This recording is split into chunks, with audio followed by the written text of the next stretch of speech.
habitualmente dónde están haciendo la rotación o dónde están trabajando?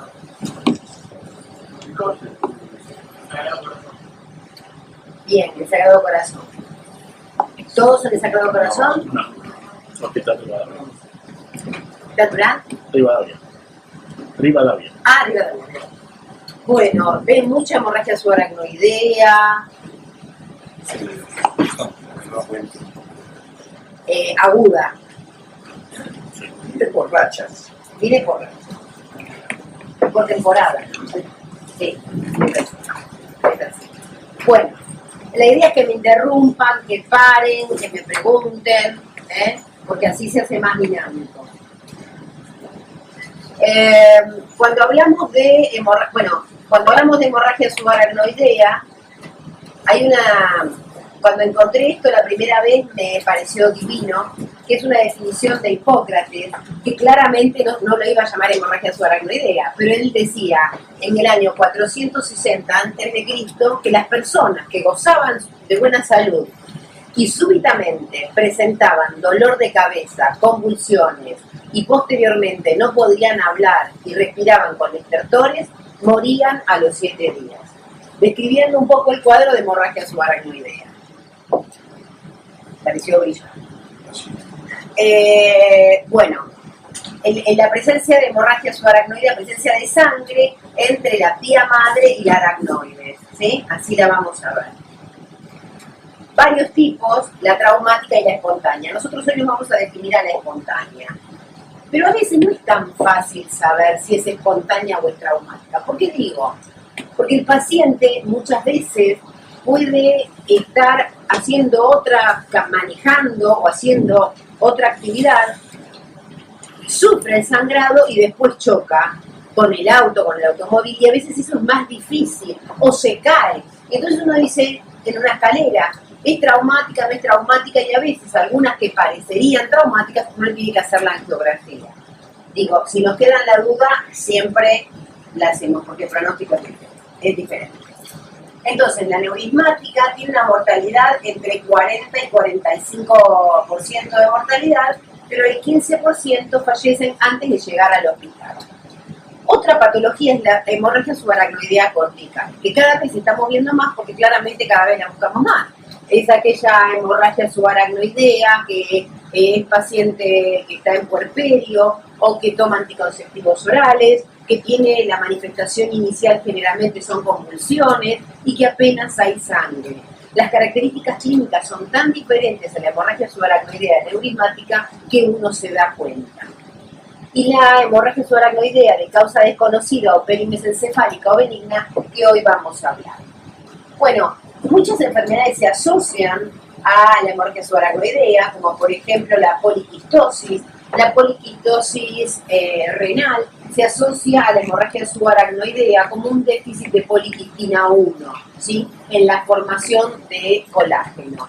La displasia fibra muscular, desórdenes del tejido conectivo, síndrome de Marfan, síndrome de Ehlers-Danlos, pseudosantoma elástico, malformaciones arteriovenosas o coartación de aorta.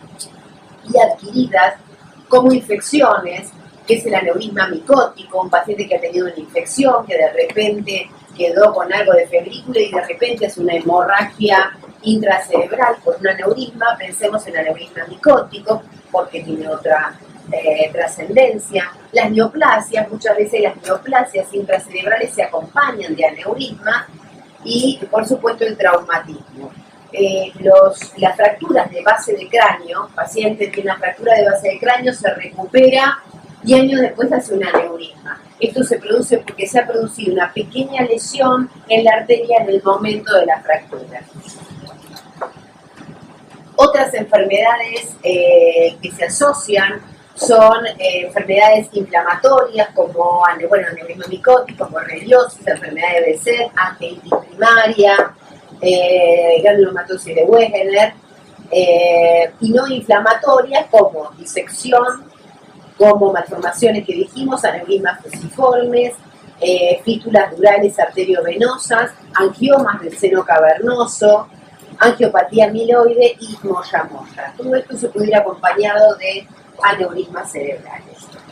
Bueno, de esto lo habíamos hablado, los tumores como apoplejía pituitaria, mixomas, mixomas cardíacos con metástasis cerebral, las drogas como el abuso de cocaína y anticoagulantes se pueden acompañar de hemorragia subaracnoidea sin causa neurismática.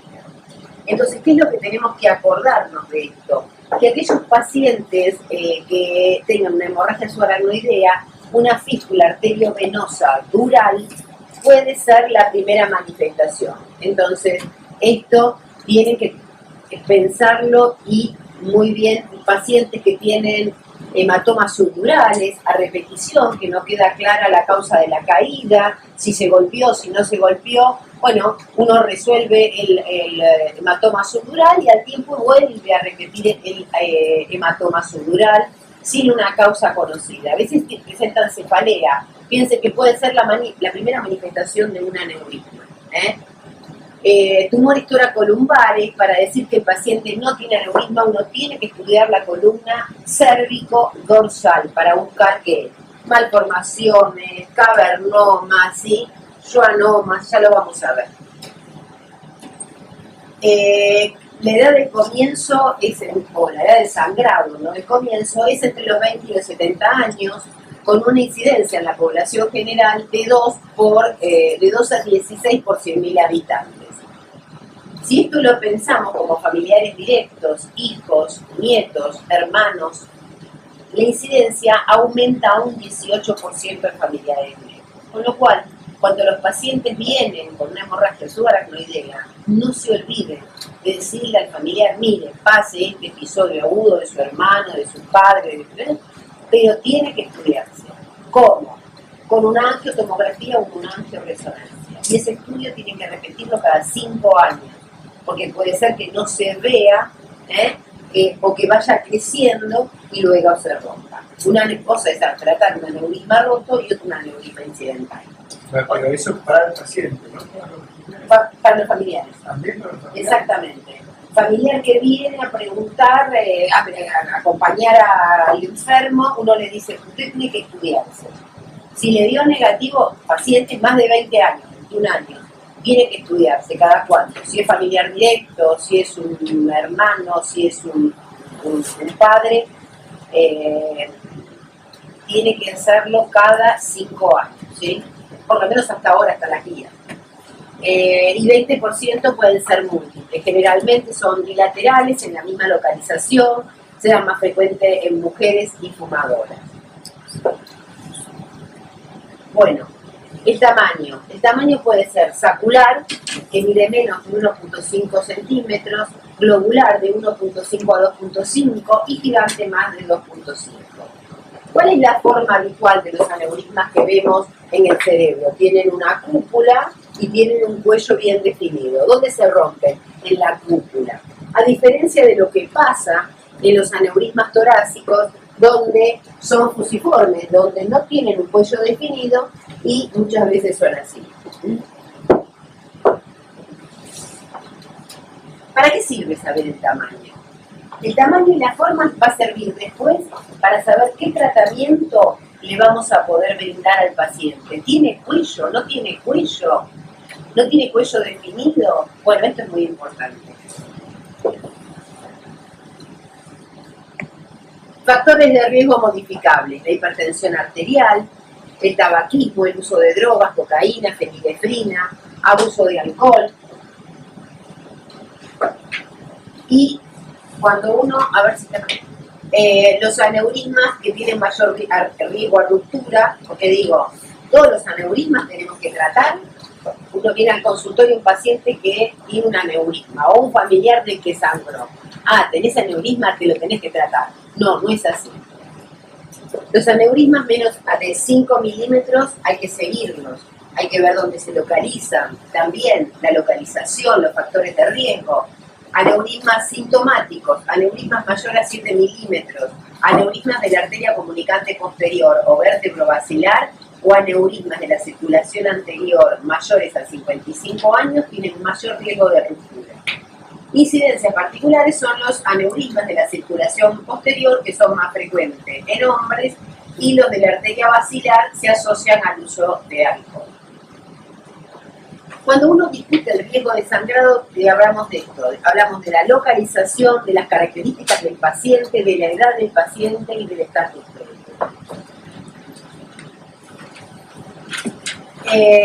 Obviamente que como factores, ¿y cómo lo trato? Control de la presión arterial, control de los factores de riesgo, tiene que dejar de fumar, porque el hábito tabáquico, o el tabaquismo, hace un desbalance en la pared de la arteria entre la alfa-1 antitripsina y la anastasa, a favor de la alfa-1 antitripsina. Entonces la pared de la arteria se vuelve más lábil. Por eso los pacientes que fuman bajo un factor predispuesto tienen mayor incidencia de aneurismas múltiples.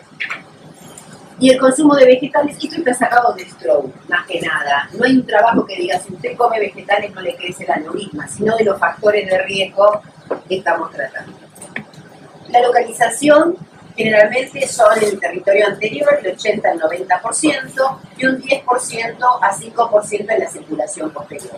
¿Y dónde se van a dar? En las zonas de unión de las arterias, en la zona de unión de la comunicante anterior con la cerebral anterior, en la bifurcación ciliana, en la unión de la comunicante posterior con la carótida interna, y vemos que en un 5% en el top de la basilar.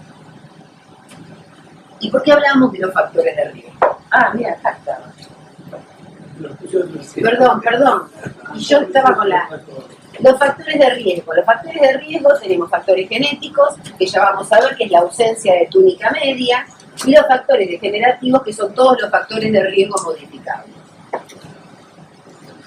Entonces, nosotros tenemos una pared del aneurisma que está formada por la muscular y tenemos la muscular que está rota a nivel del cuello, y está la adventicia y el endotelio. Así está formado la cúpula del aneurisma, o sea, no tiene muscular, con lo cual este paciente, cuando se hipertensa y el aneurisma llega a un tamaño crítico, se rompe. Los aneurismas no siempre tienen el mismo tamaño, obviamente van creciendo en la medida que la hemodinamia, que el estrés hemodinámico de la localización lo va permitiendo. ¿Cuándo se rompe? Y eso va a depender de la localización, del punto crítico. ¿Cuál es la manifestación de esto? Bueno, muchos pacientes tienen una cefalea centinela.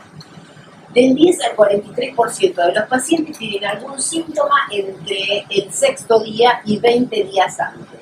Ojo, los pacientes que tienen síntomas, o un sangrado centinela o signos del premonitorio, tienen altísimo riesgo de sangrado.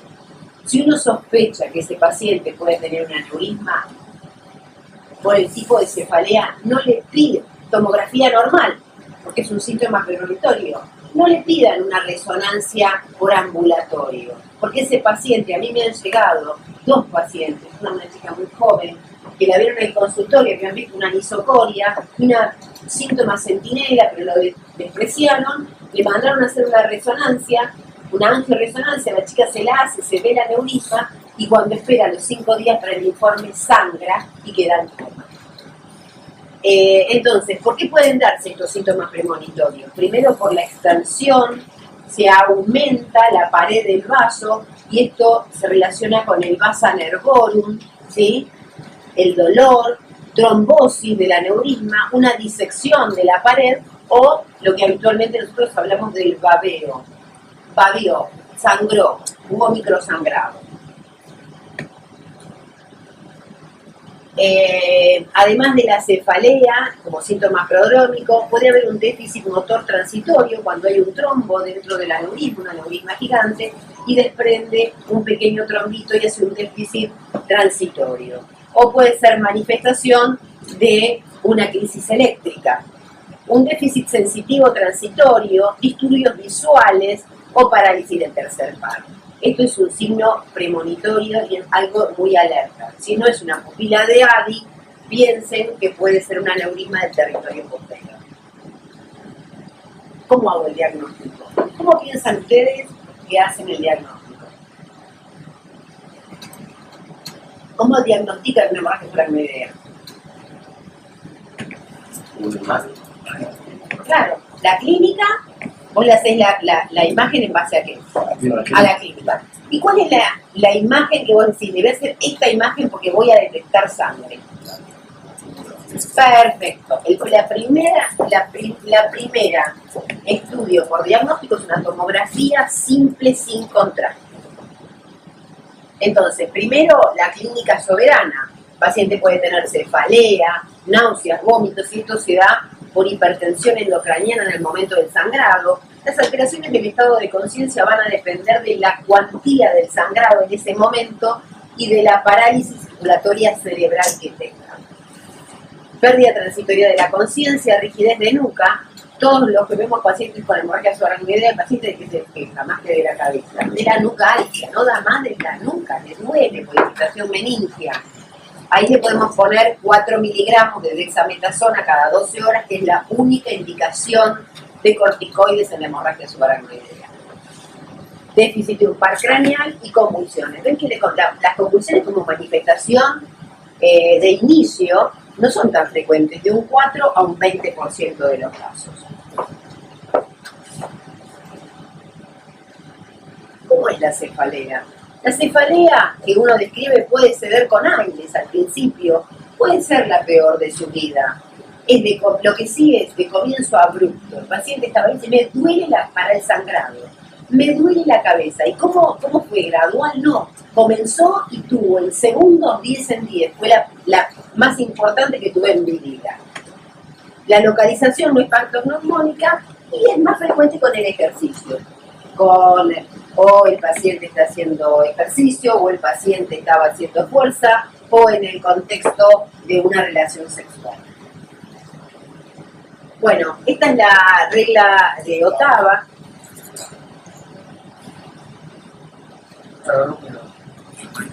Bueno, algunos tienen la suerte que se le rompe la urina. Los pacientes que presentan cefalea, y esto para que se acuerden más que nada, si bien todavía no está validada, los pacientes que tienen cefalea intensa y severa no traumática, la presencia de alguno de los 6 ítems, que pueden predecir que es una hemorragia subaracnoidea en el 99% de los casos. Edad mayor a 40 años, rigidez de nuca, pérdida de conciencia, comienzo durante el ejercicio, cefalea con pico de dolor instantáneo, ilimitada flexión cervical, en el 99% de los casos, cuando cumplen esto, es una hemorragia subaracnoidea. ¿Qué pasa cuando se rompe el aneurisma? Se rompe el aneurisma. Viste que llega un momento que no sabes si ponértelo, no ves de cerca, no ves de lejos. Ruptura del aneurisma. El paciente puede morirse por hipertensión endocraniana, un sangrado masivo, compresión de tronco, isquemia de tronco. Se produce un brusco aumento de la presión intracraniana en el momento del sangrado. El paciente puede tener cefalea nada más. Después del aumento brusco de la presión intracraniana, hay una caída instantánea de la presión de perfusión cerebral. Puede haber isquemia de tronco y muerte. O el paciente, si llega a aumentar la presión en este momento, recupera la conciencia y aumenta la presión de perfusión cerebral. En este momento, en el momento en que el paciente hace una gran liberación de catecolaminas por el sangrado, puede dar lugar a edema de pulmón neurológico. Puede tener convulsiones, puede tener resangrado de muerte o restablecer la conciencia y restablecer el flujo sanguíneo cerebral. Ahora vamos a hablar de resangrado. Diagnóstico. Cuando nosotros somos un centro que vienen los pacientes cuando tienen patología neurológica, o sea que somos un centro viciado. Pero supónganse que ustedes no están en un centro neurológico. Solamente el 1% de todas las cefaleas van a ser por hemorragia subaracnoidea. Existen del 25 al 50% de error en la primera consulta. Y esto no es en el hospital, esta estadística no es del hospital de, no sé, en el conurbano bonaerense que tiene una persona de guardia. No, esto es una revisión de la neurocritical care de muchos centros de Estados Unidos. El 12% se quejan de cefalea intensa y comienzo brusco. Ahora, ¿por qué uno se equivoca? Porque los síntomas son muy heterogéneos. El paciente en cuanto a la presencia de manifestaciones clínicas, no siempre viene con cefalea, pérdida de conciencia, hemorragia subhialoidea en el fondo del ojo. El paciente puede tener un poco de cefalea, un poco de nucalgia. Entonces, no, mira, ¿qué es? Una cervicalgia, has hecho algún esfuerzo, tenés pico del oro. Bueno, no. ¿Qué puede ser? Tengo náuseas, vómitos, puede ser un malestar gastrointestinal. Y estos son en cuanto a las manifestaciones clínicas, son los dos errores más frecuentes. En la tomografía computada, muchos pacientes, un 4% de muchos pacientes pueden tener tomografía normal. Si el paciente es anémico, tiene más chances de no verse la sangre en la tomografía. Y en el laboratorio es que la punción lumbar muchas veces el que la lee, esto se hace por confrontación y no por espectrofotometría. Entonces ven el líquido y lo toman mal, o el paciente tiene hiperbilirubinemia y entonces puede ser un falso positivo, claro, de la punción. Siempre piensen que es una emergencia médica, ¿sí? Entonces estos pacientes se los tiene que internar para estudiar. Más vale una tomografía de más que no de menos. Más vale una punción lumbar de más y no de menos. Llega el paciente a la guardia. Bueno, ya pensamos que tiene una hemorragia subaracnoidea. Le hacemos el ABC, que tenga la vía aérea, que respire, que neurológico, una escala de Glasgow rápido, a ver si necesitamos intubarlo o no, y el tamaño y la reactividad pupilar. Le hacemos un laboratorio, un coagulograma, un electrocardiograma y una tomografía. Miren que el electrocardiograma está junto con la tomografía y vamos a ver por qué. Y un fondo del ojo, donde podemos ver que el paciente tiene edema de papila o podemos ver que tiene una hemorragia subhialoidea. Cuando le hacemos el fondo de ojo, esto se produce el gran aumento de la presión intracraneana en el momento del sangrado, hace un retorno venoso, alteración del retorno venoso y puede generar sangrado. Hay varias teorías por las que se produce, muchas son venosas y algunas teorías son de microanastomosis retiniana. Pero ¿qué ve el paciente? El paciente no se da cuenta que la tiene. Ahora, si uno no le hace fondo de ojo, le tratamos de hemorragia subaracnoidea, el paciente sale, esto puede ser causa de ceguera. Y rápidamente no, pero se arregla con láser al alta, ¿sí? Así que háganle fondo de ojo a todos nuestros pacientes con hemorragia subaracnoidea o háganlo ver por el oftalmólogo si uno no está entrenado. Yo hice la residencia en el Naval. Y cuando roté, una de las rotaciones de terapia era en el web. Y la verdad es que nosotros no hacíamos fondo de ojo. Cuando llegué al web, no voy a decir cuánto, pero hace muchos años, entonces me ve Néstor y me viene y me dice, si usted no tiene en su bolsillo un oftalmoscopio, mañana no venga. Está bien, entendí. Y después entrenarnos. Y la verdad que cuando uno lo hace todo el tiempo el fondo de ojo, se entrena en no dilatar, porque la idea es que uno no dilate en la terapia intensiva, ¿sí? Bueno, entonces la severidad inicial de la hemorragia puede estar determinada por la escala de Hanniges y de la World Federation. Clase 1, nivel de evidencia B. O sea, todos tenemos que conocer cuáles son las escalas. Nadie pretende que las sepan de memoria, que la verdad que no. Bueno, sabiendo que 1, 2 y 3 es buen grado, 4 y 5 es mal grado. Antes de que estuviera tan desarrollada la embolización, uno decía grado 4, bueno, por ahí se puede tratar. Grado 5, higiene y confort. O hasta grado 3 lo tratábamos. Hoy se sabe que muchos de estos pacientes llegan con un Hanniges 4 y con leve dilatación ventricular o apenas dilatación pero con mucho edema. El hecho de solo colocar un catéter de PIC intraventricular que puede tener hidrocefalia sin ventriculomegalia puede hacer pasar este paciente que tenía un 4 a un 3, ¿sí? Si yo tengo un paciente en la terapia, ingresa con un 3, buen grado, un 2, Y el paciente, en el contexto que le voy a hacer la angiografía, que estoy decidiendo cuándo se la hago, yo sangra, yo tengo que reclasificar a mi paciente. Porque puede ser que tuviera un 2 en buen grado y lo iba a tratar con cirugía. Ahora, el paciente resangra, lo reclasifico, porque quizás me quede en un 5 y no le tenga que hacer nada más que higiene y confort, porque está en un estado de un sangrado más. La escala de Fisher. El pobre Fisher, cuando la creó, solo estaba diciendo lo que veía, sin pensar que esto, años después, iba a determinar que esta escala nos sirviera para saber qué pacientes tenían más riesgo a hacer vasoespasmos. Entonces, Hanniges y World Federation para determinar el tratamiento y para comparar al paciente de un momento a otro. Y la escala de Fisher para determinar qué pacientes tienen mayor incidencia a vasoespasmo. ¿Cuáles son? El que tenga más sangre en el espacio subaracnoideo y el que tenga mayor sangrado intraventricular. Esos pacientes se vio que tienen mayor incidencia de vasoespasmo. Acuérdense que la tomografía tiene que estar hecha dentro de las 48 horas. ¿Por qué? Porque la sangre se va lavando. Entonces, si el paciente tuvo una cefalea hace, no sé, 10 días y le hago una tono y apenas tengo sangre, no me sirve. Si la tomografía para definir Fisher es dentro de las 48 horas del sangrado.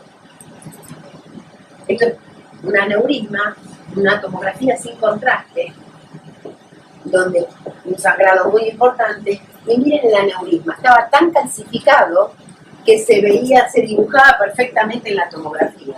No es un angiotoma, es una tomografía convencional. Bueno, ¿cómo hago el diagnóstico? La tomografía clínica dijimos primero. La tomografía en el primer día tiene una sensibilidad del 95%. Pasan los días, la sangre se lava, 50% a la semana. Acuérdense además que cuando vean la mayor parte de los trabajos de angioTAC, que esto, que lo otro, de preguntar qué tomógrafo le estoy haciendo, qué generación de tomógrafo tengo para determinar qué estoy viendo. ¿Y cuáles son los hallazgos dentro de las primeras 24 horas? Hemorragia en el espacio subaracnoideo, 92% de los casos, hemorragia intraventricular en el 50%, hidrocefalia en el 15%, normal del 3 al 4%, hematoma subdural como primera manifestación, y si el paciente tiene un hematocrito menor a 30, esto es una causa de falsos negativos de la tomografía. ¿Cuándo le hago la punción lumbar al paciente? ¿Cuándo le hago voy a sentar un poco, ¿cuándo le hacen la tomografía y cuándo le hacen la punción lumbar a un paciente para hacer el diagnóstico? La parte inicial es normal y está pensando lo que tiene un peso en video. Perfecto. Cuando el ataque es normal y tengo alta sospecha de hemorragia subaracnoidea.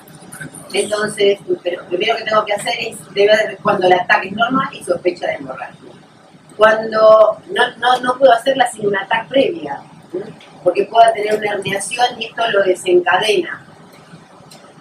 Y está contraindicada cuando el paciente tiene hipertensión endocraniana. Por supuesto, si el paciente tiene celulitis de la zona, también está contraindicada. No digo que las causas más frecuentes neurológicas. Entonces nosotros decíamos, bueno, ¿y cómo sabemos que tiene? Lo que buscamos primero es santocromía, no me digan crenado. Les pido por favor, los crenados son los glóbulos rojos rotos. Si yo hago una punción y rompo glóbulos rojos, crenados, no me sirven para nada los crenados. Yo busco santocromía, que es la decoloración amarillenta causada por los productos de degradación de la hemoglobina, que son la oxihemoglobina y la bilirrubina. Los falsos positivos, o sea que se vea amarilla y no sea santocromía, que el paciente tenga hiperbilirubinemia, aumento de las proteínas plasmáticas mayor a 150 miligramos por decilitro, o que tenga varias funciones previas y que esto me esté dando un falso negativo. ¿Cómo hago yo el diagnóstico?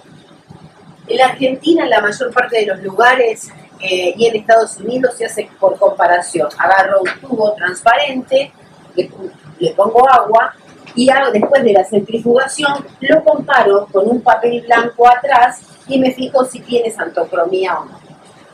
En la mayor parte de los lugares de Europa se busca por espectrofotometría. Acá en la Argentina hay 3 lugares, de todo en Buenos Aires, hay 3 lugares que solamente tienen un equipo de espectrofotometría. ¿Cuándo es positiva la función lumbar? Hasta el día hasta la semana 2, o sea, después de 14 días de sangrado. Entonces, el paciente tiene clínica. Yo le hago la tomografía. Hace 10 días que sangró. La tomografía me puede dar negativa, pero la punción lumbar todavía me está dando positiva.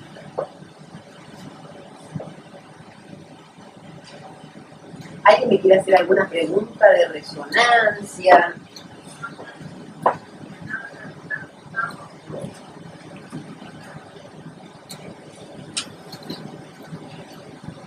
Vamos, ¿está acá o está muy bien? Hay los métodos de detección de sangre por gradiente eco son usados para la diagnóstico inicial. Eso la realidad no está. Mira, lo primero que tenés que tener es una tomografía. Sí, claro, normal.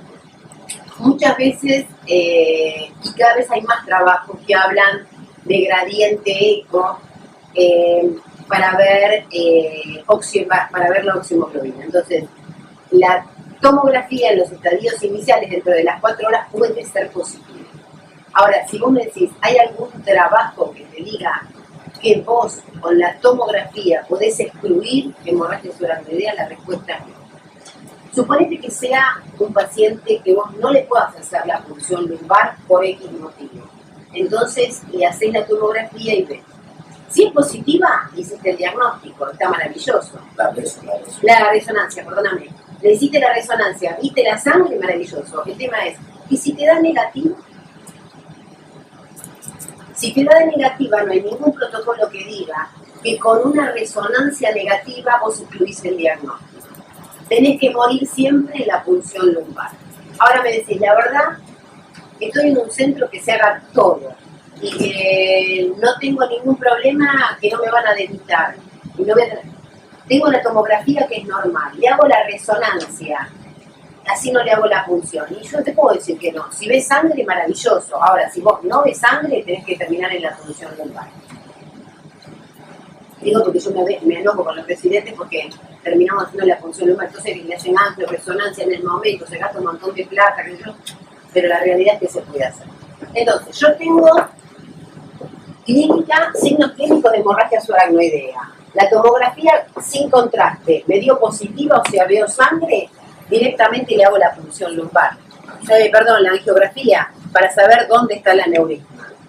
Ahora, si la ataque es negativa, le tengo que hacer la punción lumbar. Si es normal, descarto hemorragia con una buena técnica de laboratorio, con una buena bioquímica, descarto hemorragia subaracnoidea. Ahora, si la punción lumbar tiene fantocromía, muero en la angiografía. ¿Qué pasa? Puede ser que tenga resultados ambiguos del ataque y la PL, o una presentación más de 2 semanas del comienzo de los síntomas, o pretesa y un pretest alto para hemorragia subaracnoidea, o que sea un obeso y que no le pueda hacer una punción lumbar, entonces le hago una resonancia con angioresonancia. La angiografía 3D sigue siendo el gold estándar para detectar el aneurisma. La ventaja es que puedo ver aneurismas más pequeños de 4 milímetros.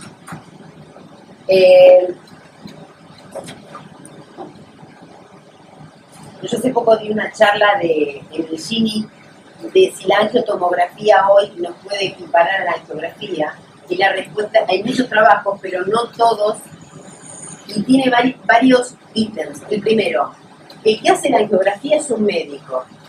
Si ve una imagen que le parece dudosa, que parece un bucle, que parece... lo está mirando en el momento y le pone la inyección de contraste. Y se fija si es o no. ¿Qué pasa con la angiotomografía? Primero, el que lo hace es un técnico. Y es estándar. No puede repetir la imagen, ¿sí? Entonces, y tenemos que tener un tomógrafo de altísimo nivel para decir, bueno, con esto te opero la aneurisma. Casi ningún cirujano en Buenos Aires opera por una angiotomografía. Y otra cosa es que aneurismas más chicos de 4 milímetros no los ve el tomógrafo, y sí el angiógrafo. ¿Y esto por qué es? Porque cuando el aneurisma es así, 8 milímetros, que decimos que más de 7 tienen mayor riesgo. ¿Qué pasa cuando el aneurisma sangra? Se achica. Entonces, cuando uno hace la angiografía, la mayor parte de los aneurismas no son enormes, son más pequeños porque ya perdieron sangre. Entonces, esto puede ayudarnos mucho más que una angiotomografía. También a ver qué hace. Si el paciente, si en mi centro se emboliza el 90%, ¿para qué le voy a hacer un angiotac para diagnosticarlo si va a morir en una angiografía? Por otro lado, mi neurocirujano no opera con angioreso o angiotomo. Entonces, hagámosle la angiografía. Ahora usted me dice, mira, la verdad que yo no tengo ninguna posibilidad de llegar a la angiografía en una semana. Bueno, hagámosle el angiotomo y el angioreso y vamos ubicando el ángulo. Bueno.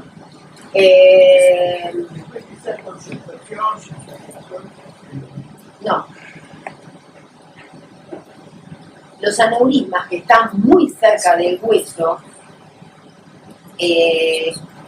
con angiotomo, los aneurismas que están muy cerca del hueso, muchas veces esto genera falsos negativos, no deja ver el aneurisma. Entonces te mejora la imagen la sustracción de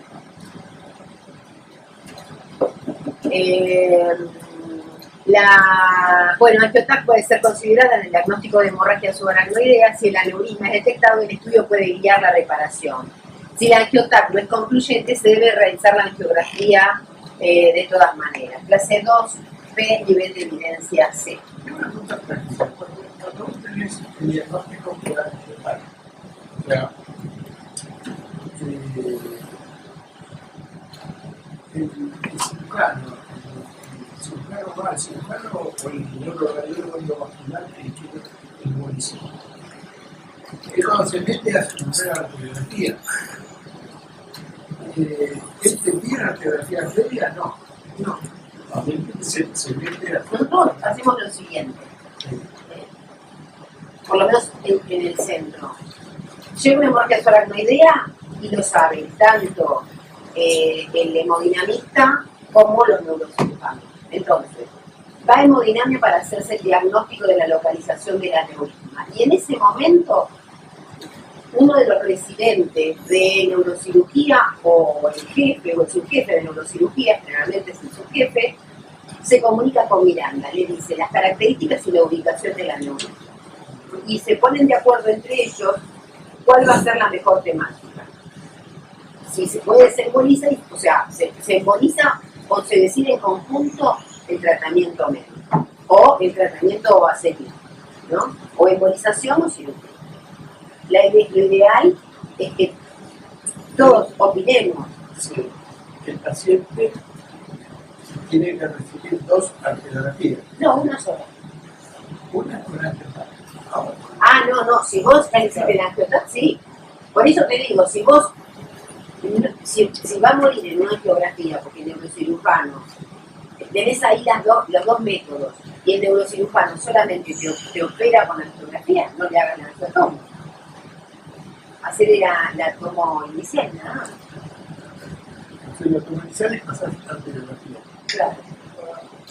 No le encuentro mucho la ventaja a la angiotomografía, porque si es negativo, no me la fluye. O sea que si es negativo y no está sospecha, no va a ser una angio igual. Y si es positiva, también va, o sea, me confirma. Hay algunos centros, más que nada de Estados Unidos, que te la operan con una angiotomografía, con reconstrucción, ¿viste? Con la reconstrucción. Sí. Hay algunos lugares en que se opera, no es nuestro caso. Te digo sinceramente, yo no recuerdo en mi caso, donde con una altísima resolución de angio, no va hemodinamia y va cirugía. No tiene mucha ventaja la angiotomografía. Por eso yo me enojo a veces, ¿para qué? Además, la angiotomo es con contraste. Sí. Vos me decís angioreso, bueno, la angioreso por ahí es sin contraste, para tenés un buen tomógrafo, un 3 Tesla y no necesitas ponerle gasolina, bárbaro. Pero la angiotomo siempre es con contraste. Vos estás pasando 2 veces diodo, ¿para qué? Miren, el 27% de los aneurismas rotos miden menos de 3 milímetros. Los falsos negativos del angiotac son los aneurismas menores a 3 milímetros en la arteria cerebral, en la carótida interna, en la arteria comunicante anterior, cercanos al hueso, con un aumento de la sensibilidad, con lo que vos decías con la sustracción. Si es 3D más sustracción, mejora los resultados. Estamos hablando de un hipertomógrafo, ¿no? Bien, falsos positivos, los infundíbulos y los loops arteriales.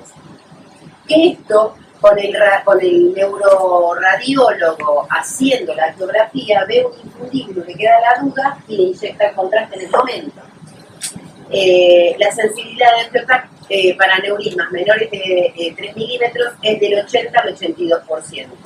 La angiotac puede disminuir el tiempo diagnóstico y los costos y tiene menos riesgo para el enfermo y más rápido de obtener la imagen, siempre y cuando te lo tenés con él. Esta es la única ventaja más importante. Cuanto mayor es el número de detectores de angiotac, mayor es la sensibilidad. Si tiene 320, mejor.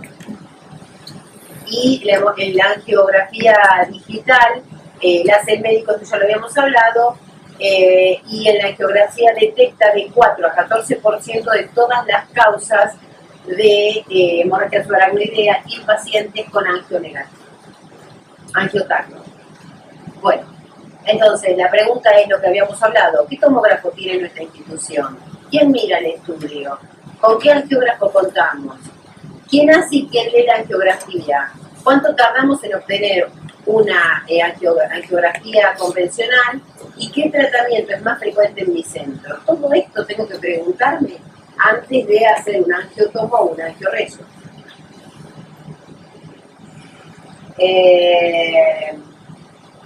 Bueno, lo que hablamos, un paciente con cuadro clínico de HCA, con una tomografía positiva y con una angiotac negativa, tiene que hacerse igual de cualquier manera la angiografía.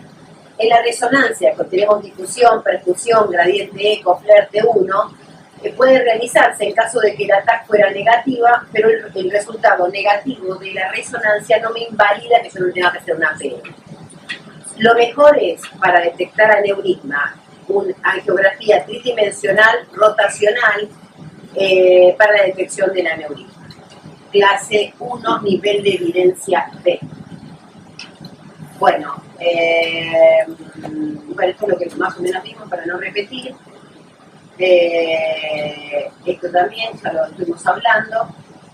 La sensibilidad de la resonancia con eco, FLAIR y gradiente Hacker llega al 100% en fase subaguda, o sea, del cuarto al 30 días después del sangrado. ¿Sí?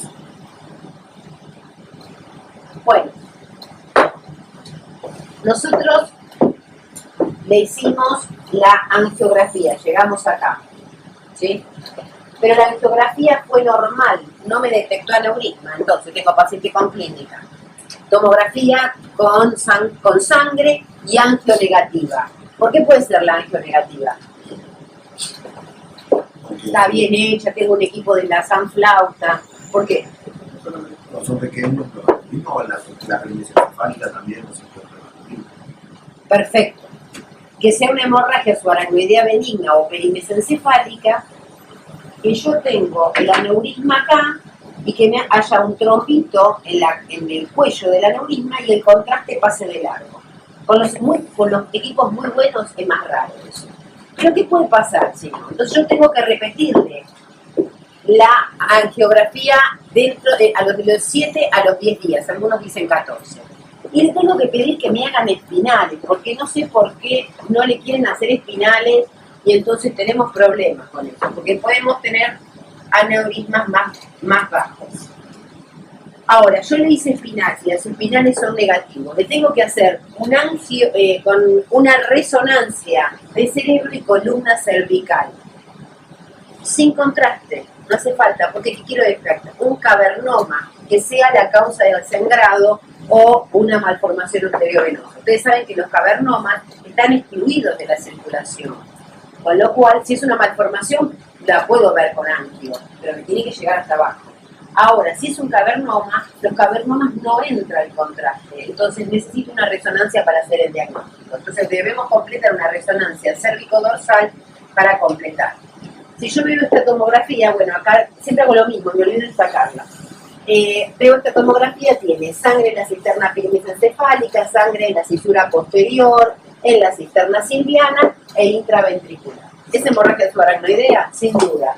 Sin embargo, cuando le hicieron la primera angiografía nada, la segunda angiografía detectó espinales y era una aneurisma en la arteria espinal posterior, rama de la vertebral izquierda.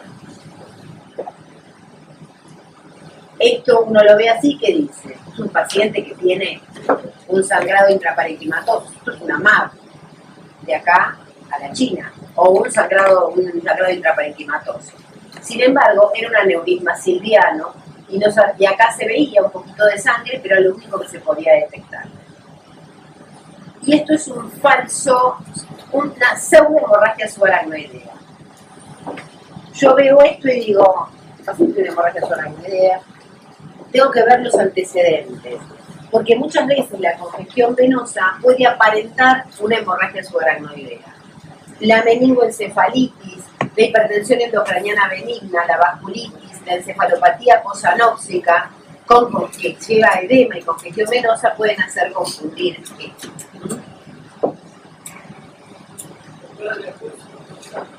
Sí.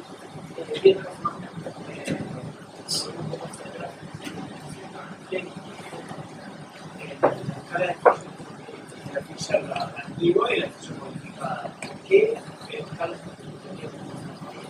Porque escala de ficha modificada, lo que la diferencia que tiene por ahí es que no aclara milímetros en cuanto a signo grueso. Sí, tiene el cero que la otra no tiene. Mirá. Vuelvo para atrás. Mejor. No somos más dinámicos.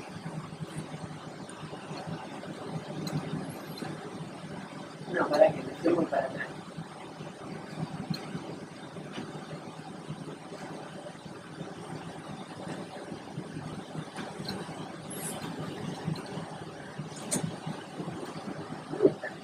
Ahí. No. Una más. Vos con la escala de Fisher normal no tenés cero. Con la escala de Fisher modificada te dice no sangre ni intraventricular ni hemorragia subaracnoidea. Y lo más importante es que en la de Fisher modificada le da más valor al sangrado intraventricular, que antes no se sabía que el sangrado intraventricular era un predisponente para el vasoinfarto. Ahora vos me decís, perfecto, ¿y esto lo puedo aplicar a resonancia? No. No, dime ninguna escala en resonancia que te diga que se equipare con el grado de Fisher. Esto es para tomografía.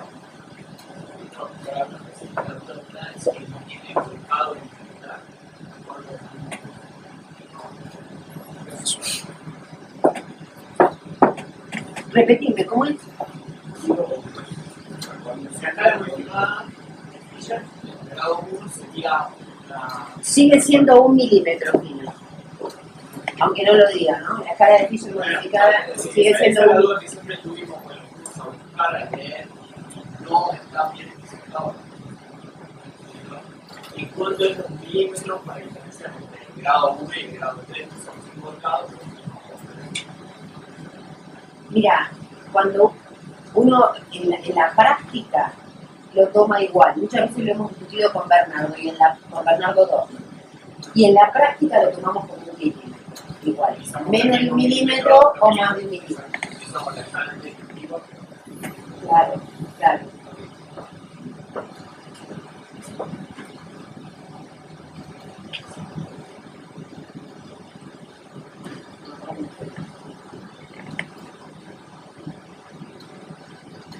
Esto es la hemorragia perimesencefálica benigna o hemorragia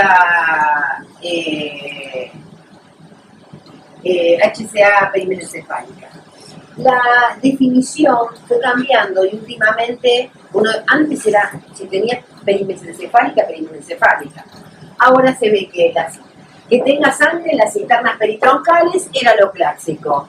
Pero puede tener sangre dentro de la cisura silviana lateral, pero que no se extienda más allá de la parte anterior, o sea que la parte anterior no esté comprometida. Y puede ocurrir un sedimento dentro de los ventrículos. Vos podés tener una hemorragia perimesencefálica benigna con un poco de sangre dentro de los ventrículos. Y puede haber una pequeña extravasación dentro del parénquima. No me preguntes cuánto es pequeña porque no lo sé, no está en la definición. Pero quiero decir que se amplía. Entonces, uno ve una perimesencefálica y dice, no está producida por un aneurisma. Y no es así. De un 5 al 10% está producida por aneurisma del territorio posterior. Entonces, yo tengo acá hemorragia perimesencefálica, ¿sí? Que se ve un poco, y acá en la cisterna amplia. Y le hago un angio y tengo el top de la basilar libre. La verdad, no parece ser aneurismática. Acá tengo la misma imagen con un poco de sangre en la cisterna ambiens. Y entonces yo digo, bueno, tengo hemorragia subaracnoidea, tengo que pensar que el 90% no tiene aneurisma, pero hay un 10% que es aneurismática. Entonces tengo que hacerle la angiografía. Y la pregunta, y no hay un consenso en la literatura, es si debo hacer la segunda angiografía a los 10 días. Si yo el sangrado, el perimesencefálico es pequeño, el paciente en los 10 días no tuvo ningún síntoma y la primera angiografía es negativa, yo puedo decir, no le hago la segunda angiografía. Porque puede deberse si no es aneurismática. Entonces dijimos territorio posterior, basilar o arteria comunicante posterior o cerebral posterior. Si no es arterial, es porque es de origen venoso, es de origen capilar, es ruptura de pequeñas arterias penetrantes, pequeñas malformaciones arteriovenosas y disecciones de arteria de segmentos cortos. Entonces, cuando uno lo ve, bueno, esta es tridimensional, ve que es como una pancita, que está descrita así, ¿sí? Como una pequeña sobreelevación. Y esto puede deberse a esto, que haya un hematoma intramural y esto haya se agregado en ese espacio subaracnoideo. Estos pacientes con este sangrado, bueno, esta es una perimesencefálica benigna, ven que tiene en la cisura silviana, pero no en la parte anterior, tiene cisternas peritroncales, se hace la angiografía y tiene un top de la basilar. Miren que tiene sangrado, importante, pero angiografía negativa. Esto es una ahora lo digo. Esto es una rareza, pero bueno, es cuando hay sangre en la vena de Galeno con estenosis, ¿sí? Miren la cantidad de sangre, estenosis de la vena de Galeno. Más raro que Roberto. Pero Alejandro me encanta, no lo pongo. Perimesencefálica benigna, que como es de origen venoso, la incidencia de resangrado no existe, por eso no repito la segunda angiografía, no va a acompañarse de vasoespasmo, no va a acompañarse de hidrocefalia en la mayor parte de los casos. Entonces, es benigna porque el comportamiento es completamente diferente a una hemorragia subaracnoidea de origen aneurismático. ¿Cuáles son las complicaciones? ¿A qué hora se cortan? Termina generalmente a las 8. O sea, ¿Ya no hacen break? sí, ¿cómo está, chicos? Hola, muy bien. Bueno, ¿vos cómo estás? Yo estoy bien, pero vamos a hacer un break, termino esto y las complicaciones clínicas que son las más... No, porque me gustaría que estén despiertos para las complicaciones clínicas, que son quizás las que más nos llevan interrogantes. Resangrado, el resangrado ¿cuándo es mayor? En las primeras 6 horas, dentro de las primeras 24 horas, ¿por qué? Porque yo tengo el aneurisma y se me forma un trombito en la punta. Cualquier motivo, paciente tose, paciente se hipertensa, hace una valsalva, se mueve el trombito y resangró. Digo, esto es muy importante que el paciente esté tranquilo que esté tranquilo durante la internación. Por supuesto, en las primeras horas más tranquilo. En algún momento, cuando no se operaba ni se embolizaba tan rápido, vos te debes acordar. No me pongas esa cara como... Eso es mucho más. No, los pacientes estaban sedados. Era común que les pusiéramos sedantes, benzodiazepinas a estos pacientes. Tenían que estar tranquilos porque si no nos resangraban. Con laxantes, claramente. Ni se les ocurría hacer fuerza. Bueno, el riesgo de sangrado de entre las 2 y 12 horas. ¿Cómo uno se da cuenta que resangró? Se van a dar cuenta porque el paciente es otro paciente. Deteriora el sensorio, tiene náuseas, vómitos, un déficit neurológico nuevo. ¿Y de qué depende el sangrado? De la presión interna menos la presión externa por el radio. ¿Y esto por qué lo pongo? Porque es muy común que los pacientes, que los neurocirujanos tengan hidrocefalia. No, hasta que no se embolice, hasta que no lo opere, ni loco te pongo un catéter. ¿Y esto por qué? Porque nosotros tenemos el aneurisma y al ponerle el catéter y sacarle líquido cefalorraquídeo de golpe o dejarlo abierto e irnos a tomar algo, se moviliza la presión externa del aneurisma y resangran los pacientes.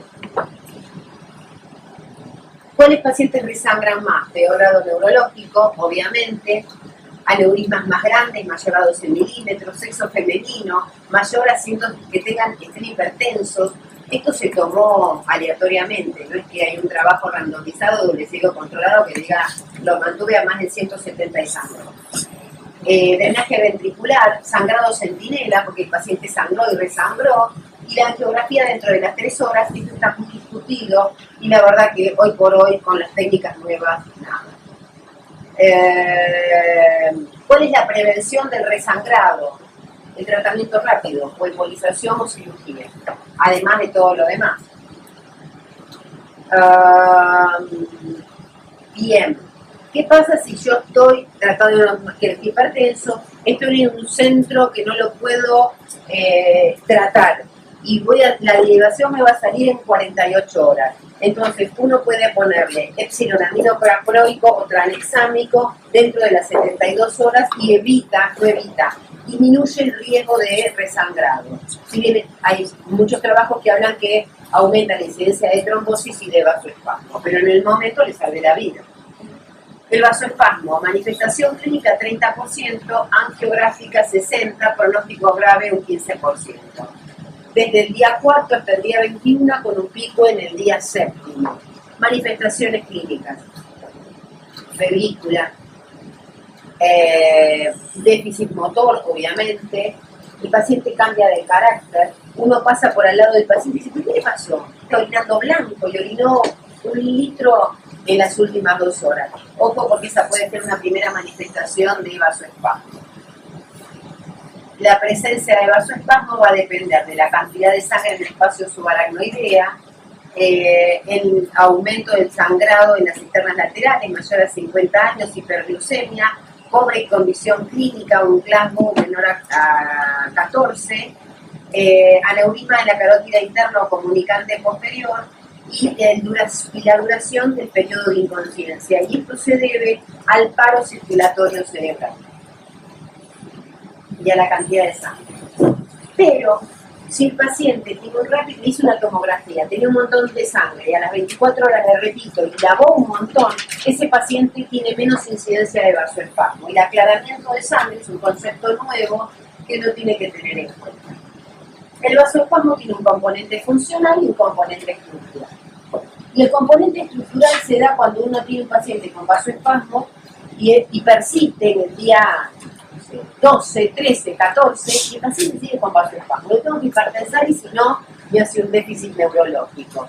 Y a veces ni siquiera responden o se prolongan hasta el día 21. Y eso es por el componente estructural. Cambió la pared del vaso. La fisiopatología de la hemorragia subaracnoidea no se conoce en realidad. Se sabe cuáles son algunos factores y otros no. Por eso hasta ahora no hubo ningún tratamiento que sea preventivo del vasoespasmo en forma eficaz del 100%, porque es multifactorial. Entonces, la lisis de glóbulo rojo determina oxihemoglobina, metahemoglobina, libera especies reactivas de oxígeno, liberación de prostaglandinas, peroxidación lipídica, liberación de tromboxano A, mayor vasoconstricción. En la ruptura, además de glóbulos rojos, hay glóbulos blancos, ¿sí?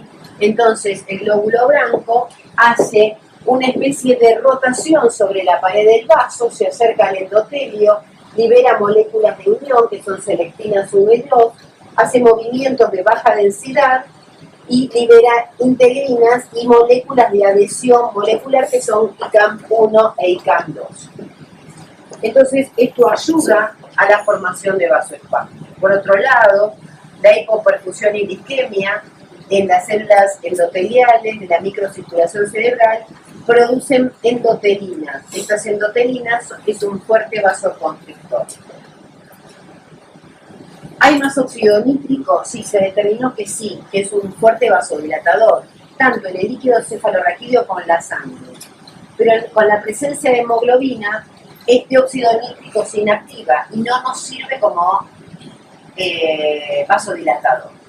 Y esta es la fisiopatología completa del vasoespasmo. Entonces, están implicadas las plaquetas con acumulación de microtombos plaquetarios y liberación de factores de crecimiento de las plaquetas. Hay proliferación vascular. El factor de crecimiento endotelial, la oxihemoglobina, la endotelina, todo esto confluye para que el paciente tenga vasoespasmo. Y el componente estructural, hay edema y proliferación de la íntima, hay necrosis del músculo liso, hay infiltración de la media por linfocitos y la arteria se convierte en un caño rígido. Entonces yo lo pongo hipertenso y el paciente no responde. Y estos quizás son los pacientes que respondan más a la angioplastia, ¿sí? Que lo tengo que bajar en moderado. Todo aquello que vimos que pasa en la macrocirculación, pasa en la microcirculación y en las arterias viales.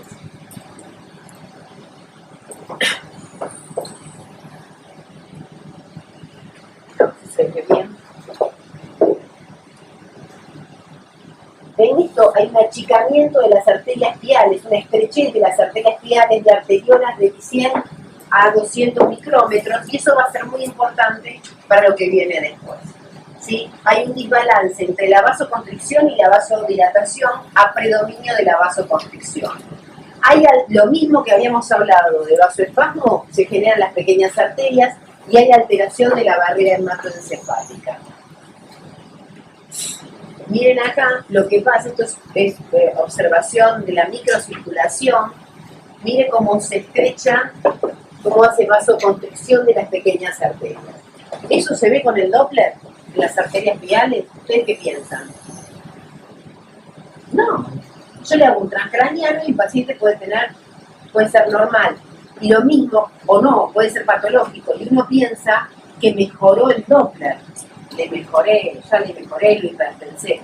Pero ojo, que lo mismo está pasando en las arterias pequeñas. Daños sistémicos tardíos. Y esto es un concepto relativamente nuevo que se desarrolla entre el día 4 y el día 9. Y esta era una pregunta que nos hacíamos nosotros. Ahora, ¿por qué? Si este paciente mejoró con el Doppler, ¿cómo mejora la clínica? ¿O por qué yo tengo buena respuesta en estos pacientes y no en estos pacientes? Y el Doppler no tenía nada y el paciente anduvo peor. Y esto es porque el rol del vasoespasmo en la génesis del daño isquémico tardío. Antes uno decía, vasoespasmo es causa de déficit isquémico tardío. Y no es solamente la única causa. Miren, el vasoespasmo geográfico se ve en un 70%. Y el daño isquémico tardío es la principal causa de muerte y deshabilidad. Los casos fatales son 0,9 por año entre el año 1960 y 1992. Y los mayores fueron atribuidos al resangrado y a la prevención. Si yo pienso que la única causa del daño isquémico tardío es el vasoespasmo, mejorando el vasoespasmo, mejora el pronóstico de los pacientes. Sin embargo, esto no era así, no era directamente proporcional. A ver, ¿qué más? Ahí en algunas autopsias se vio que había microinfartos, además de las arterias grandes, incluso infartos pequeños y en cuña, implicaban la microcirculación. Y muchas veces hay una falta de correlación entre la respuesta clínica y el vasoespasmo. Entonces, hay un rol relativo del vasoespasmo en cuanto al daño isquémico tardío. El vasoespasmo está presente entonces en un 50 o un 70% de los pacientes con vasoespasmo moderado severo asintomático.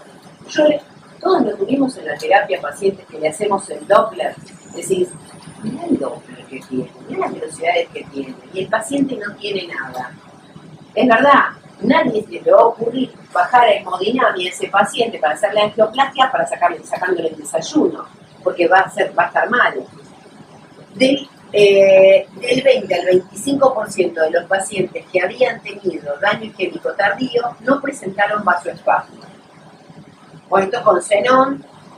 Con PET hay una disminución del flujo sanguíneo cerebral a nivel cortical y ocurre con vasoespasmo periférico más que el proximal. Y el daño isquémico tardío se relaciona más con hipoflujo microcirculatorio. Entonces, no hay una correlación exacta entre el vasoespasmo proximal y el hipoflujo microcirculatorio y el desarrollo de daño isquémico tardío.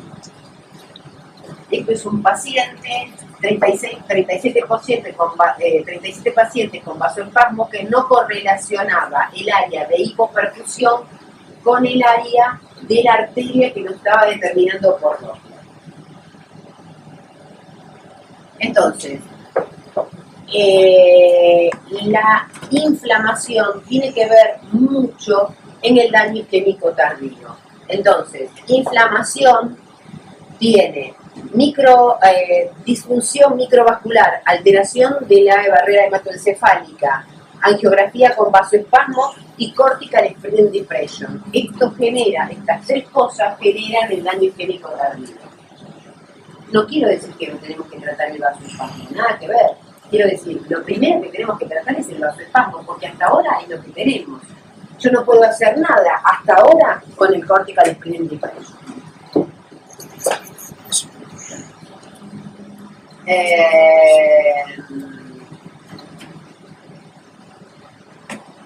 Bueno, esto es, ¿qué son? ¿Todos saben qué son, qué es el cortical spreading depression? Eso se relaciona con la actividad de los neurotransmisores, con la relación a la vitamina, las terminales nerviosas que no se producen, o sea que se había relacionado con que parte de la producción de energía y producción de lactato, recaptación de lactato, producción de energía, y que se había alterado ese mecanismo en estos pacientes y que produce un deterioro de la producción de energía en las neuronas. Exactamente. Acuérdense, para pensar en el cortical spreading depression, es como ponemos las fichas del dominó uno al lado de la otra, que cae una y caen todas. Son ondas de despolarización y pérdida de la actividad eléctrica que duran de 8 a 10 minutos y que se prolongan hacia la corteza cerebral. Esto no quiere decir que son convulsiones, ¿eh? El paciente tiene ondas de despolarización. Primero hay una vasoconstricción muy importante y en consecuencia de esta vasoconstricción va a haber una vasodilatación. Estas neuronas que habían sufrido la isquemia no saben qué hacer con tanta cantidad de sangre y ahí se produce el daño cerebral. Entonces son ondas de isquemia y reperfusión. Isquemia y reperfusión. No hay un tratamiento actual. ¿Cómo se vieron? Por casualidad. Se vieron por casualidad la primera vez en pacientes que habían tenido electroencefalograma y convulsiones. Y se veía que tenían algo que no correspondía a convulsiones. Vino varias veces uno de los que los descubrió que se ponen con cómo se detectan. La forma hasta ahora de detectar hasta hoy es que operan una grilla directamente sobre la corteza cerebral. Hoy por hoy yo no pude convencer a ningún neurocirujano que lo ponga, opere una hemorragia subaracnoidea de mal grado y le ponga la grilla con la incidencia de que esto se puede infectar. Nada, y para detectar que si no tenemos tratamiento por el momento. Entonces, esto está en periodo experimental hasta ahora. Hay algunos trabajos que por electroencefalograma hay determinadas ondas que se pueden ver, pero es muy difícil de ver. Lo que vos decías del glutamato y conclusiones, entonces. El vasoespasmo es una causa de daño isquémico tardío, pero no es la única. los microtrombos, el espasmo microcirculatorio, el cortical spreading repression interactúan en forma sinérgica con el vasoespasmo para la génesis de daño isquémico tardío. El tratamiento del vasoespasmo no siempre es beneficioso asociado a los demás efectos. Entonces, nos puede servir que, no sé si alguno puso PTO2, tienen posibilidad de poner el catéter de PTO2, es el catéter de presión intraparenquimatoso, el DAPIC, y que al lado sale un canito que mide presión tisular de oxígeno, con monitoreo permanente. ¿Qué sirve? Primero, una de las cosas que a nosotros más nos sirven es para darnos cuenta que algo mal está pasando en ese cerebro. Pero que además nosotros vimos en todo lo que pusimos, el factor que coincide cuando el hematocrito es menor a 30, el paciente se detecta una PTO2 alterada. Entonces tratamos de que el hematocrito esté en 30 y una hemoglobina de 10. Bueno, la hidrocefalia. Ustedes saben que tenemos los corpúsculos de Paccioni, donde se reabsorbe el líquido cefalorraquídeo y se producen en los plexos coroideos todo el tiempo. Cuando hay sangrado, estos corpúsculos de Paccioni se bloquean y se produce una hidrocefalia comunicante. Voy a ir más rápido. Este paciente tiene hidrocefalia claramente. Ahora, ¿qué hacemos con una hidrocefalia que no está manifiesta? El paciente está así y está sintomático y llega así. ¿Qué hago yo? ¿Qué hacen? ¿Le ponen un catéter? Paciente asintomático. Ustedes le indican un catéter si el paciente no está en coma, no tiene síntomas. No, porque muchas veces se reabsorbe, se sangrado inicial y se reabsorbe. Obviamente lo controlo, porque puede pasar que después se bloquee o el paciente deteriore. Entonces, la hidrocefalia, la frecuencia es de 8 a un 34%, pero solo el 40% son sintomáticas, o sea, un 60% van a ser asintomáticas. Los factores de riesgo son sangrado intraventricular, aneurisma de la circulación posterior, aquellos pacientes con peor Glasgow, con peor grado clínico, y el haberles puesto antifibrinolíticos en el momento. El edema cerebral puede estar de inicio o desarrollado secundariamente, de inicio por el paro circulatorio cerebral y muchas veces con la lesión de la barrera hematoencefálica. Era muy común antes, cuando nosotros usábamos triple H, hipervolemia, hipertensión y hemodilución. Le poníamos agua a rolete, no era normohidratación, era hiperidratación. Y el paciente con una barrera hematoencefálica alterada hacía edema agudo de pulmón por difusión ventricular y mayor edema cerebral. Bueno, convulsiones. Ocurren de un 4 a un 26% de los casos, tienen mayor incidencia cuando tiene sangrado córtico subcortical y no quiere decir que estos pacientes sean epilépticos. Voy a ir echando tratamiento, así lo hacemos más corto. ¿Cuál es la indicación de anticonvulsivantes? No en la hemorragia subaracnoidea. Acá sí tuvo convulsiones. No, por favor. ¿Qué hacen?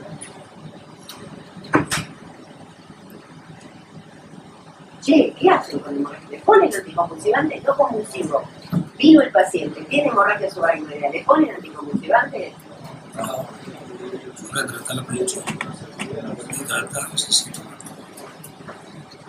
La literatura está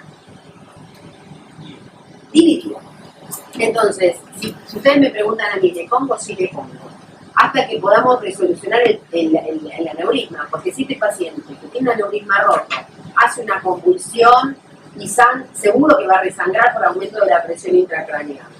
Entonces, lo que dice la literatura es hasta el tercer día y la resolución, y después suspendérsela. Lo que claramente contraindica, o dice que, no sé si contraindica la palabra, desaconseja, es el uso de difenhidrantoína, porque trae alteraciones cognitivas. Ahora, el paciente, no tenemos que ser obtusos. Yo no tengo levetiracetam porque es re caro. y el paciente empezó con convulsiones. ¿No le pongo nada? No, le pongo difenidantoína, si es lo único que tengo, le pongo hasta que clipe el aneurisma. Y si el paciente convulsivó, tengo que seguir con anticonvulsivante. El hecho de sacárselos a 3 días cuando el paciente no ha tenido convulsiones como primera manifestación. Bueno, esto sigo. Algo que tenemos que tener en cuenta es, hace un poco de frío, ¿no? Sí. Pero puedo ser yo, ¿eh? El aire perdido.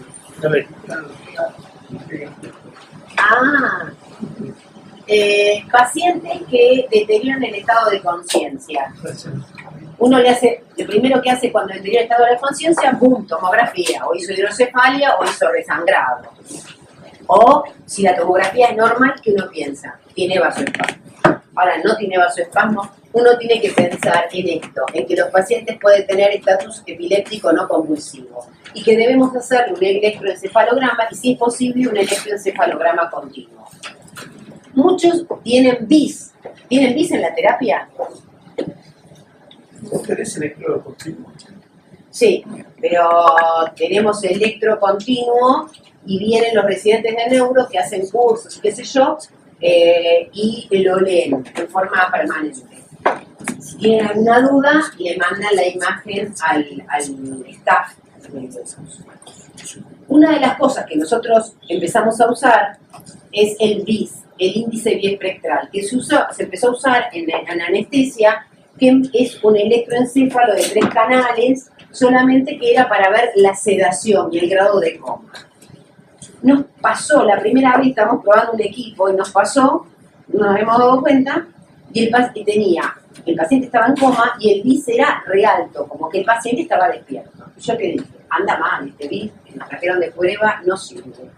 El paciente estaba convulsivando. Entonces, como registra ondas electroencefalográficas, el paciente está en coma con un BIS alto, piensen en estatus epiléptico no convulsivo.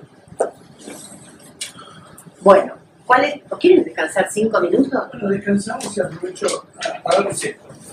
Las complicaciones extraneurológicas. Y todas se deben a la misma causa. Cuando el sangrado es mayor, tienen gran liberación de catecolaminas, puede hacer vasoconstricción renal con insuficiencia renal. Yo vi una sola en toda mi vida, pero con anuria. Cardiovasculares, que ya vamos a ver, hiperglucemias por lo mismo, pulmonares, edema agudo del pulmón y activación del sistema nervioso. Bueno, este gran aumento de catecolaminas genera arritmias. La norepinefrina incrementa la despolarización del potencial de acción e incrementa la automaticidad. La incidencia de arritmias es del 50 al 90% de los pacientes con hemorragia subaracnoidea. Pero si uno habla de torsión de puntas o hemorragias que pueden, o arritmias que pueden comprometer la vida, es solo un 4%. Ahora, cuando uno ve un electro de un paciente con hemorragia subaracnoidea, puede ver todo esto. Alteraciones morfológicas como depresión del ST, elevación del ST, inversión de la onda T, onda SU, QT prolongado. Ojo con el QT porque estos pacientes le ponemos difenidantoína, ranitidina, metroclopamida y todo esto prolonga el QT. Y la liberación de catecolaminas prolonga el QT. Así que midan el QT a estos pacientes. PR cortas, ondas T picudas, ondas P picudas y todas las arritmias que quieran. Taquicardia, bradicardia, FFA, flutter, taquicardia paroxística, paro sinusal. Bueno, y se produce vasoconstricción periférica, desplazamiento de la sangre, que ocurre en el 20% de los pacientes, aumento de la presión capilar, barotrauma, disfunción ventricular izquierda y edema agudo del pulmón. La disfunción ventricular izquierda se produce por miocitólisis, ¿sí? Hay una liberación de catecolaminas, actividad simpática, vasoconstricción de la microcirculatoria y miocitólisis. Incluso puede haber aumento de la CPK-MB. Todos los pacientes que ingresen con hemorragia subaracnoidea es de buena praxis hacerle precozmente un ecocardiograma. muchos de estos pacientes pueden tener disfunción ventricular asintomática y uno le pone mucho líquido o los quiere hipertensar y ahí hacen edema del pulmón. El nombre de Takotsubo es por la vasija que pesca pulpo, no es pesca la palabra, en los países orientales. El corazón se llama síndrome de corazón roto, miocardio atontado, miocardiopatía por estrés, y vamos a ver que tiene un abombamiento apical ventricular o síndrome del corazón roto. Esto es romántico, pero el síndrome del corazón roto es porque, esto era en otra época, las mujeres viudas, por la gran liberación de catecolaminas y la angustia, sufrían disfunción ventricular izquierda reversible, y quedó el nombre de corazón roto. Las manifestaciones pueden ser nada, o puede tener taquipnea, palpitaciones, taquicardia, alteraciones electrocardiográficas, fallo cardíaco y shock cardiogénico. Si ustedes se fijan en el eco, la punta casi no se mueve, ¿sí? Todo el resto se contrae y la punta está quieta. Puede haber un Takotsubo invertido, al revés. Y esto es para que se acuerden la fisiopatología, ¿no? El corazón se mueve perfecto, sale el pulpo, que serían las catecolaminas, agarra la punta y no se mueve la punta. Bueno, aquí ven, ¿sí? El sistema nervioso simpático como está involucrado, ¿sí? Y no lo mismo la hipomotilidad apical. También se puede detectar por resonancia. A nadie se le va a ocurrir hacer una resonancia este que un eco, pero bueno.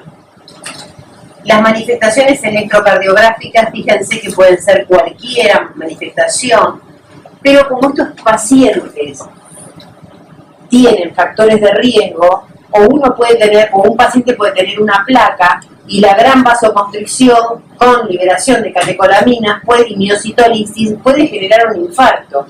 Entonces nosotros tenemos que estar muy atentos. ¿Cuál es el territorio vascular? Si compromete, si los cambios electrocardiográficos son de un territorio articular, comunica el mexillero cerebral anterior ahora, una DA o una circunfleja, piensen que ese paciente también se puede estar infartando. Ondas T, bueno. Muchas veces estos pacientes retrograda el electrocardiograma al día 12. Bueno, ¿qué pasa con lo neuroendocrino? Hay liberación de catecolaminas, cortisol y vasopresina, factor natriurético atrial, aumentan las pérdidas de sodio y de agua, hay una inhibición del sistema renina, angiotensina, aldosterona y se puede generar hiponatremia. Me olvidé de decir, bueno, el paciente puede tener un síndrome perdedor de sal, el CIHAD. Diabetes insípida es poco común. Cuando el paciente desarrolla diabetes insípida, piensen que ese paciente tiene mucha isquemia cerebral, ¿sí? A diferencia de los posoperatorios que tenemos habitualmente de la hipófisis, ¿no? Ahí parece un CIRS, taquipneico, taquicárdico, con elevación de blancos, hay liberación e incremento de interleuquina 6 y 8, y el síndrome de Terson, que es la hemorragia subhialoidea con la hemorragia subaracnoidea. Hepatognomónica no. Algunos antidepresivos pueden tener hemorragia subhialoidea. El síndrome de Terson es la conjunción de la subaracnoidea con la subhialoidea. Entonces, yo tengo, esto es para la foto, porque no es así, porque yo tengo hiponatremia. ¿Qué pienso? En CIHAD, que tiene hiponatremia, hiperosmolaridad plasmática e hiperosmolaridad urinaria, y le tendría que hacer restricción hídrica. ¿Le puedo hacer restricción hídrica a estos pacientes? No, los tengo que tener normovolémicos. Entonces, ojo con esto. En un CIHAD trato de aportarle un poco de sodio apenas y lo tengo que tener normovolémicos. Tiene derrame de sal cerebral. El paciente, como está deshidratado, está hipovolémico, deshidratado y tiene mucha concentración de sodio por orina. Le tengo que reponer sodio. Si tiene una pérdida de sal cerebral con hiponatremia, además de reponerle sodio, le puedo dar fluorocortisona hasta 0,4 miligramos. Bueno, y si tiene hipernatremia, tengo que pensar en diabetes insípida. ¿Cómo monitoreo a estos pacientes? Bueno, oxigenación, la presión arterial es con monitoreo invasivo, no invasivo, pero continuo, o presión cada 30 minutos. El electrocardiograma es continuo, tengo que monitorizarlo. El horario, glucemia cada 4 horas, si requiere bomba, la glucemia, ¿cuál es la glucemia que tenemos que tener en estos pacientes? Los pacientes neurológicos. 140, 180. 140, 180. Perfecto, 140, 180. Porque necesita, el cerebro necesita glucosa. Antes se decía que en el trabajo del 2005 todos nos manteníamos entre 80 y 120 y estábamos orgullosos. O sea, generamos bastante isquemia. Necesita glucosa el cerebro, entonces entre 140 y 180. Volumen intravascular, ¿cómo lo podemos medir? ¿Es necesario un catéter intraventricular? Una vía central. La respuesta es no. Si yo tengo un ecocardio, si le puedo medir la cava, no hace falta, le pongo vías periféricas con un ecocardio, nada, lo puedo medir perfectamente. La cabecera de la cabeza a 45 grados y temperatura central. ¿Por qué la temperatura central? Porque la hipertermia en estos pacientes sí genera mucho daño, entonces la temperatura no debe ser mayor a 37 grados, 37 y medio. Cuando le ponemos un catéter de Swan-Ganz o la monitorización, cuando el paciente está hemodinámicamente inestable, si no, no hace falta monitorizarle el output cardíaco. Tenemos que tener un balance fundamental hídrico, el paciente tiene que estar normovolémico. La PVC no está recomendada, en lo que hablamos, si tiene vía periférica y el paciente le podemos medir una vena cava, mejor. El Doppler transcraniano tenemos que tener, que nos ayuda al diagnóstico de vasoespasmo. Ahora vamos a hablar de esto. Lo ideal es tener el Doppler en la cabecera del paciente. Nosotros, el servicio está terciarizado, no tenemos Doppler. En la terapia, cada vez que lo necesitamos lo pedimos y vienen. La sensibilidad del 75%, depende del operador, es mejor en la arteria cerebral media y en la arteria cerebral comunicante anterior. El método no invasivo, acuérdense que por cada minuto que no tenga el traductor empieza a elevarse la temperatura del cerebro, ¿sí? Y lo podemos hacer sin necesidad de traslado. ¿Cuáles son los valores? 120 arteria cerebral media, 120 centímetros sobre segundos en la arteria cerebral media, para la arteria cerebral anterior 90 y para la basilar territorio posterior 85. Hay un índice que equivale al índice de Lindegar en el territorio posterior, que es el índice de la arteria basilar sobre la arteria vertebral extracraniana con un valor mayor a 2,5. Vasoespasmo severo, una cerebral media mayor a 200 centímetros sobre segundos y un Lindegar mayor a 6. ¿Cómo se saca el Lindegar? ¿Ustedes saben?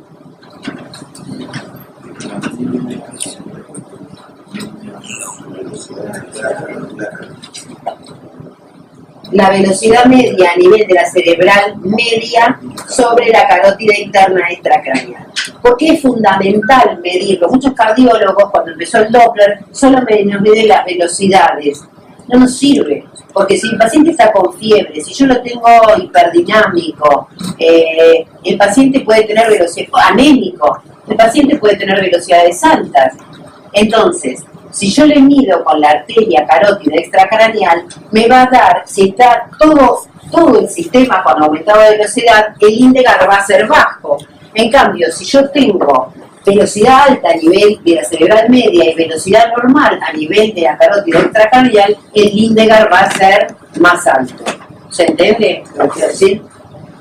Ahora, no solamente la velocidad absoluta es lo que mide, sino un aumento del 50 centímetros sobre segundos de un día para el otro. Bueno, entonces el índice de Lindegar mayor a 13 vasoespasmo. Una de las posibilidades es medir perfusión cerebral con tomografía para medir vasoespasmo, ya que los pacientes viejos pueden tener, los pacientes añosos pueden tener vasoespasmo con velocidades normales. Si uno tiene disposición de una angiotomografía con perfusión, nos puede ayudar para el diagnóstico de vasoespasmo, ¿sí? La PTO2 puede estar indicada en nuestros pacientes. Cuando uno indica una PTO2, paciente con trauma, que sabemos que puede servir, paciente con trauma o hemorragia subaracnoidea. La angiotac. La angiotac ve vasoespasmo en segmentos proximales de las arterias. Y si es severo, en las arterias distales no lo llega a ver por el tamaño de las arterias. La perfusión nos sirve siempre y cuando el valor de flujo sanguíneo cerebral menor a 25 mililitros por 100 gramos de tejido por minuto y el tiempo de tránsito medio mayor a 6.5. ¿Saben qué es el tránsito medio? Yo le pongo una inyección en cómo se vaya para hacer la perfusión. Yo le pongo contraste, ¿no? En el codo. Hay varios valores que uno tiene que tomar. El pico, bueno, la presión, la velocidad pico, el tiempo de tránsito. Entonces yo comparo un lado con respecto al otro. ¿En qué velocidad va circulando la sangre en el cerebro? Y entonces lo comparo con respecto al otro hemisferio. Si uno dice que tiene un tránsito medio mayor a 6/5, está asociado a vasoespasmo severo. Bueno, acá ven, si uno puede tener perfusión con angiotac, mejor en estos pacientes, ve cómo se va viendo una constricción a nivel de la arteria. Bueno, y la difusión nos ayuda aún más a saber qué territorio está afectado y qué territorio está siendo isquémico. Acá ven la difusión positiva, brillante, con la alteración en la perfusión. Bueno, esto, hay algunos, el xenón, bueno, no sirve para nada, porque digo, para nuestros pacientes sirve para experimental, pero no para nuestros pacientes. ¿Vale la pena, Fernanda, ante la sospecha de vasoespasmo, sale una biopsia? Sí, ahora iba eso. Espérate que vamos a hacer esto. Vamos a poner la otra clase y de vasoespasmo. El tratamiento de la hidrocefalia ya hablamos. Tratamiento general es normovolemia, normotensión. No hay nada que hable de prevención de vasoespasmo. ¿Qué quiero decir con esto? Lo voy a mantener hipertenso por si la duda que venga. No, ni la hipertensión, ni la hipervolemia no sirven. El silostazol, hay algunos trabajos, la verdad que es una cuestión de fe por el momento. Lo único que uno puede decir es que es algo inocuo y que es barato, nada más, ¿no? Para la prevención no hay nada hasta ahora. Para el tratamiento sí vamos a ver normovolemia, hipertensión, mantener un magnesio normal, eso es importante para estos pacientes. Sí, espérate, ¿dónde está la otra clase de vasoespasmo refractario? Solo hay una pregunta con relación al manejo de la presión arterial en los pacientes. De vasoespasmo que coincida con el territorio clínico. Primera línea, y en la primera línea de tratamiento. ¿Qué le pongo? Bueno, cuando uno indica vasoespasmo, no indica nada, uno indica angioplastia. Y el tipo cuando le va a hacer angioplastia con balón. Cuando la arteria espasmodizada sea una arteria proximal, ¿sí? Porque ¿qué hago yo con la angioplastia? Con el balón. Rompo algunas fibras de la pared vascular. Muchos de los que dicen que no sirve, porque Leme es uno de los más reticentes a esto. Pero ¿qué pasa? A mí me da tiempo. Una vez que hicieron esto y le dieron drogas y lo bajo, lo que uno puede decir, lo bajo a la terapia o lo subo a la terapia y sigo con el tratamiento médico. Y le estoy ganando tiempo al tiempo. ¿Sí? Bueno, la ventana va a depender. Algunos dicen que son de 6 a 12 horas. lo ideal son 2 horas. ¿Mm? La complicación de esto es la ruptura del vaso. La indicación de angioplastia química. Y no es una u otra, muchas veces hacemos las dos. El paciente se le hace angioplastia con balón en el proximal cuando la arteria está espasmodizada y después se le pone angioplastia química para los vasos más distales que no llega al balón. La papaverina, no, ya no la usamos más por el fenómeno de Sting, que va a alterar, va a modificar el flujo sanguíneo cerebral de las arterias, de las zonas más espasmodizadas a las menos espasmodizadas. Las mirrinona, hay muchos trabajos de utilización de mirrinona intraarterial.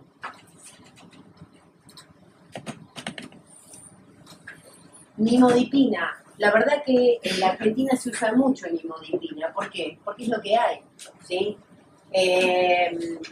Los trabajos más recientes hablan de verapamilo intraarterial. ¿Qué pasa con el verapamilo? No hay en la Argentina, por lo menos nosotros no podemos conseguir, y tampoco hay experiencia en la mayor parte de los hemodinamistas para usar el verapamilo intraarterial. ¿Sigo? Bueno, el fusidil, hay trabajos pero en la población asiática, el dantrolene, estas son cosas raras, ¿no? Digamos, más raro que perro verde. Intratecal, tratamiento intratecal. Tratamiento intratecal con liberación de óxido nítrico, nitroprusiato, paciente refractario a todo tratamiento médico, angioplastia indoluminal, sigue con vasoespasmo, tengo un catéter de PI. Bueno, algunos indican nitroprusiato intraarterial. Nosotros no lo usamos más porque en uno de nuestros pacientes que lo pusimos le generó una hipertensión arterial muy, muy importante y tenía un aneurisma no clipado, o sea, tenía un aneurisma clipado y uno no clipado. No clipado porque no había roto, pero la verdad que nos llegó a 260 de sistólica. Así que no fue un buen momento. Otras opciones terapéuticas. Esto es un Neuroflow. Los primeros trabajos de Neuroflow los hizo Lili.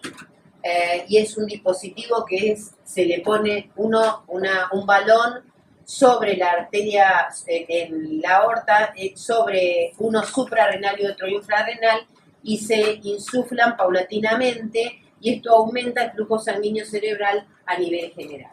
La contraindicación es que nosotros no tengamos un aneurisma que no esté clipado o roto. Por supuesto, si está roto y no tratado es contraindicación, y si el paciente tiene un segundo o un tercer aneurisma no roto, también es contraindicación porque aumenta la presión indoluminal. Esto es otro trabajo que es el bloqueo del ganglio estrellado, ¿sí? Para hacer un bloqueo ganglionar con bupivacaína, generando un síndrome de Horner y que esto genere vasodilatación. Bueno, esto es vasoespasmo refractario. No sé si me quieren hacer alguna pregunta. Lo vimos. Hemodilución, esto es normal, ¿no? Hemodilución, un hematocrito de 30, no menos, normovolemia e hipertensión arterial. Y yo sigo con el paciente y tiene síntomas, ¿no? Estamos hablando de vasoespasmo sintomático en esto. Si es refractario, ahora, ¿cuándo es refractario? Esta es la pregunta. La definición es cuando no responde a medidas habituales. Yo lo mantengo hipertenso, ¿y cuánto? Y llego a 120 de media con aneurisma clipado o embolizado y sigue con síntomas. Entonces, ¿qué hago? Le pongo inotrópicos, dobutamina. Hay muchos trabajos que la dopamina, para llegar a un índice cardíaco, si tienen vigileo a estos pacientes que están inestables, que tienen vasoespasmo refractario, se le puede poner índice cardíaco, para llevar un índice cardíaco a 5 litros por minuto por metro cuadrado. Hay algunos trabajos que demostraron un incremento hasta el 20% de flujo sanguíneo cerebral medido por xenón CT. Ahora, si el paciente no mejora con